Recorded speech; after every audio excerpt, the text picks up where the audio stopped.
Hey Vikings, this is Karendar. With Tribes of Midgard launched just hours away, I wanted to offer some advice on how best to fight each of the 4 giants that will be coming our way. These single-minded Jotun will appear in the world at semi-regular intervals and begin their destructive path towards the life-sustaining seed of Yggdrasil at the heart of our village. To stop this, we're going to need all the help we can muster against these mighty foes, especially as we start out fresh with little to defend ourselves.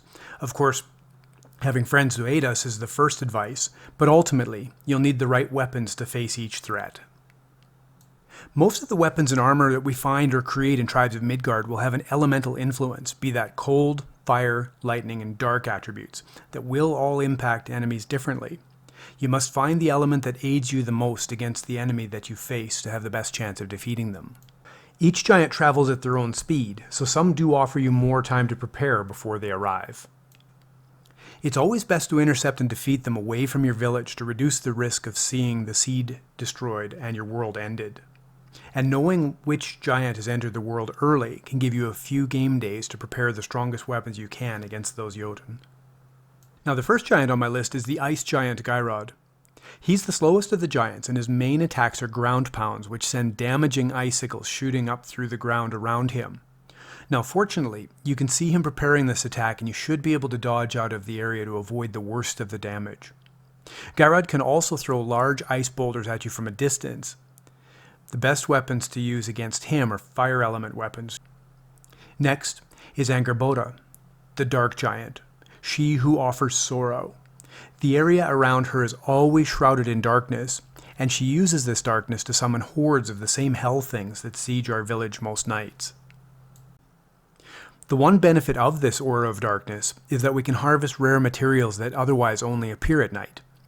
And do your best to stay out of the dark pools that she summons around her. You'll find nothing but misery inside of them. Hálogi is the personification of fire. He breathes fire.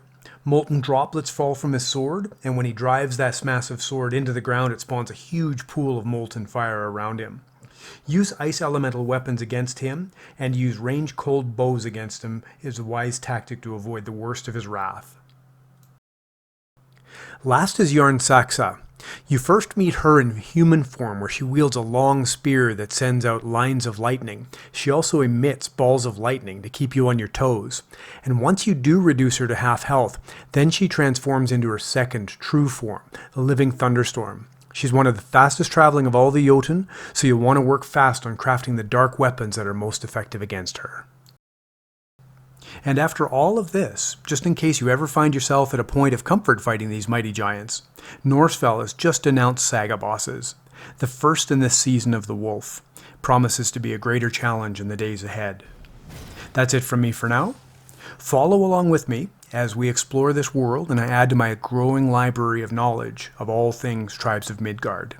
And until the next, good hunting.